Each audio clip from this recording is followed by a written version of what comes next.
Hello and welcome to our new literature podcast exploring concepts of adaptation and appropriation.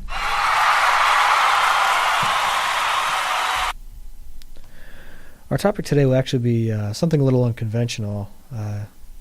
It's called Intertextuality and Improvisation. My name is Elijah Walker, and I'll be your host today exploring this topic with you. I'm a sophomore at the University of North Carolina at Chapel Hill, and I've been studying fiction literature and adaptation this past semester, and I've been struck by a really interesting relationship that I've kind of found between two books that I've read. So I've been doing a closer study on Jane Eyre and Wide Sargasso Sea and their dynamic relationship in the literary world. You know, the two books are written almost 100 years apart and with very different authors, yet they share very key details and very important plot points that relate them and intertwine them, you know, and make them honestly codependent on each other. The two are bound in an extraordinarily interesting intertextual relationship, and what really, you know, the relationship between these two really allowed me to see that there is a new framework with which I think we can look at and interpret for adaptations and appropriations, and that's the point of this podcast. I'd like to introduce that framework so that we can better understand maybe why these intertextual relationships are created and if there's a message conveyed and what that message is. But before we get to that, I just, I have to preface with, what is the intertextual relationship between Wide Sargasso Sea and Jane Eyre? And so I would say that they exist as Wide Sargasso Sea exists as an appropriation to Jane Eyre. It nods to the original book. They share key literary details, but it's not an adaptation because it doesn't really involve a direct rewrite of the same story in a different way or context. Like I said, appropriations involve the sharing of key literary details, but it's not a direct rewrite. And so, Wide Sargasso Sea, in the spirit of this appropriation, adds new perspective within an existing framework, or the existing framework of Jane Eyre.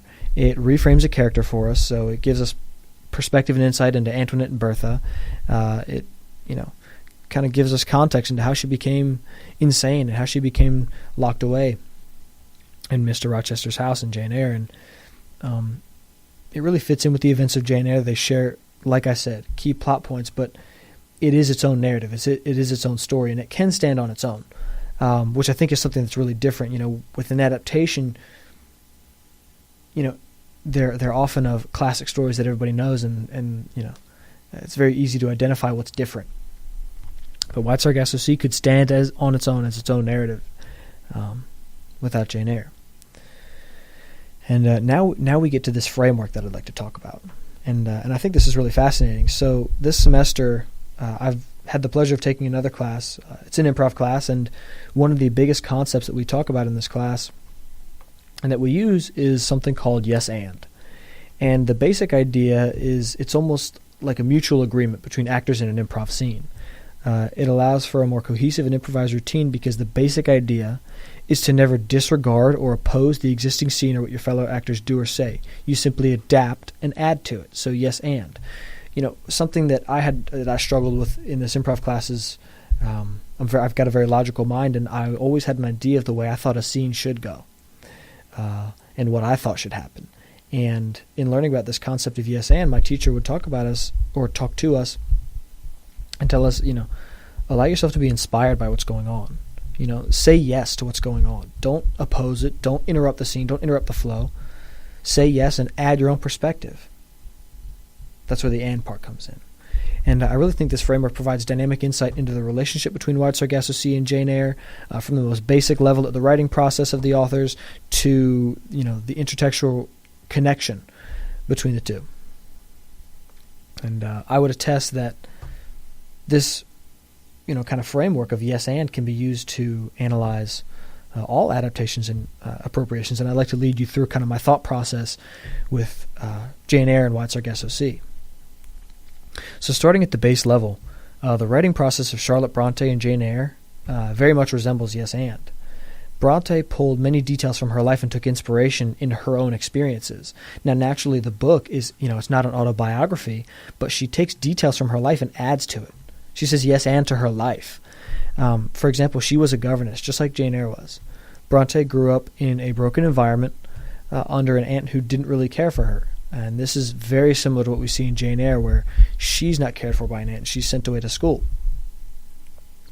And, one of the other biggest things that I pulled from my research is during her life, Charlotte Bronte, during her stints as governess of different places, she visited North Lees Hall, which was a place where the mistress repeatedly went mad, was known for being locked away in a padded room, and ended up dying in a fire, which sounds extremely similar to the narrative we see with Antoinette or Bertha in Jane Eyre, and how she's locked away in the attic by Mr. Rochester. She took her experiences, allowed them to inspire her, and then added, embellished, and created in order to create the now well-known story of Jane Eyre. And in this way, she almost did a yes and of her life. She took an already existing framework, which is her experiences, and created a fictional narrative about them. Moving on, we go to Jean Rhys's writing process. So Jean Rhys authored Wide Sargasso Sea, and she took an already existing framework, which was Jane Eyre, and added on to it from a different perspective. She added the background of a character we knew little about in Jane Eyre, which is Bertha or Antoinette, the seemingly crazy wife. She sought to bring light to an aspect of the story of Jane Eyre that we didn't really know about. She made her own contribution, and she said yes and contributed with the background story of Antoinette or Bertha. She fit her story in line with the existing events of Jane Eyre, which is the yes part. And, what really strikes me, she didn't say no. She didn't try to undercut anything that was said in Jane Eyre. She simply added a new perspective in such a creative way. And she said and. She did a yes and of Jane Eyre. She connects the two stories. There are several events, several plot points in the two stories that are extremely similar. For example, in Jane Eyre, Rochester, it is stated that he lived in the West Indies, and Antoinette is from the West Indies as well. And we see that in Wide Sargasso Sea. Mr. Mason, the character, exists in both stories, and Antoinette or Bertha being locked away is detailed in both narratives, and her escaping at night to cause issues like setting the drapes on fire, tearing the veil in Jane Eyre's room, and making noise, etc. Those are all talked about in both stories.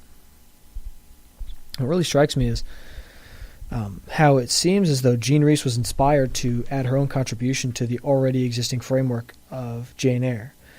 So in the context of yes and, Jane Eyre can be seen as the lines that have already been said, or the scene that's already been set, in terms of an improv scene. And Jean Rhys is coming in with a desire to add and contribute, and she doesn't take away from the original story. She doesn't oppose it. She doesn't try to impose how she thinks the story should have gone.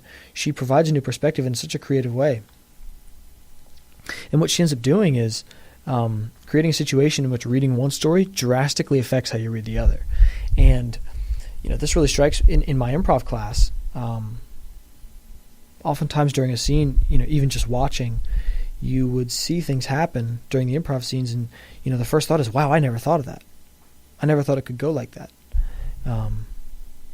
And originally in reading Jane Eyre, I read Jane Eyre first, and originally I was sympathetic to Mr. Rochester because it seems like he just ended up getting stuck with this crazy wife, and he's struggling because now he can't marry his love, which is Jane Eyre, and I was sympathetic to the man, thinking it was rough to have a crazy wife like that. And then I read Wide Sargasso Sea, and it completely flips the perspective in the sense that it almost creates a situation in which Antoinette or Bertha's madness is directly caused by Rochester and his actions.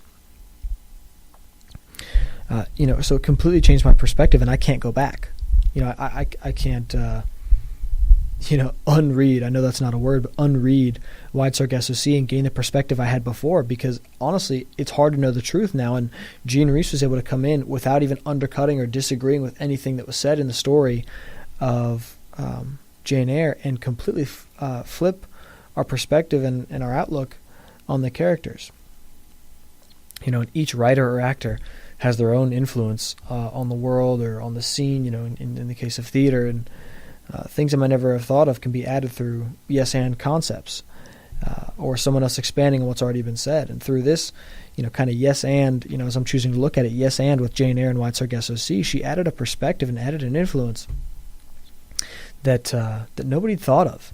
Almost 100 years later, like I said, the two are written almost 100 years apart. And it seems as though Jean Rhys did an experiment in creativity and did an experiment in seeing what she could do out of an already existing framework. It's one thing to rewrite a story in a new context. It's another to take the details from it, and construct a narrative, a completely separate narrative that hints at these concepts that have already existed and that have already been put forth in the original story. And that's exactly what she does. This concept of yes and helps us to better understand how these intertextual relationships were created in the first place, and it allows us to have a framework for making sense of the whole idea. Even at the base level, like I said, it allowed Charlotte Bronte to create the original story. Now, I'm not saying that she intended on doing this yes and kind of concept. I think that it's a really interesting way to frame these relationships and frame writing and frame intertextuality. Charlotte Bronte took the already existing events of her life, was inspired by them and added, embellished, did a yes and added new perspectives that created the narrative that we know of Jane Eyre, a completely fictional narrative. It allowed Jean Rhys to create an entirely separate story, Wide Sargasso Sea, that was based on an already existing, I call it the Jane Eyre universe. So basically that just means everything that's happened in Jane Eyre, the characters, the plot points. She took those and added her own perspective and added, she did it. That's the and part. She said yes to what's already happened, and is the Wide Sargasso Sea part. She added a new perspective. It's almost like Jane Eyre and Wide Sargasso Sea are almost two actors, and Jane Eyre has been setting forth scenes and lines and everything, and Wide Sargasso Sea comes in and completely provides a new perspective without disagreeing with anything that happened, or trying to impose a new narrative, or saying it happened a different way. There's none of that going on. And I think it really allows the creation of a complex literary relationship that allows the two texts to play with each other and make us think. If you think about it, any relationship in the literary world can be kind of looked at as a yes and, because there's some sort, or a lot of them can, there's some sort of acceptance of the original and addition of the new, or addition of the creative, that goes on even with adaptations. Even in adaptations, if a story is rewritten, well, the and is the new context or the message. The yes is taking the story in the first place. So I really think that looking at stories from the perspective of yes and allows us to kind of understand, what creates these literary relationships, and I think it really helps us to understand intertextuality. It's very similar to an acting concept, to an improv concept.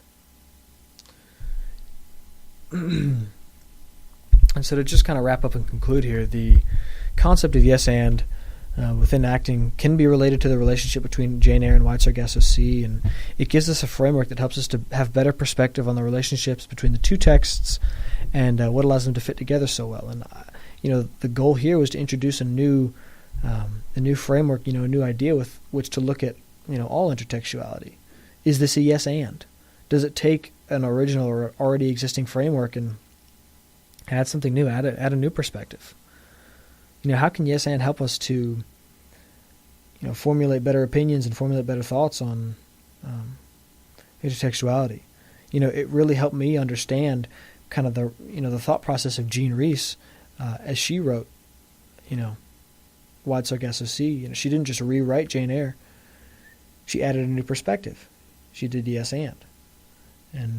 So this relationship is what I've really been exploring, and I hope you all have enjoyed listening, and maybe you can take this and move forward and look at more intertextual relationships through the lens of an improv concept.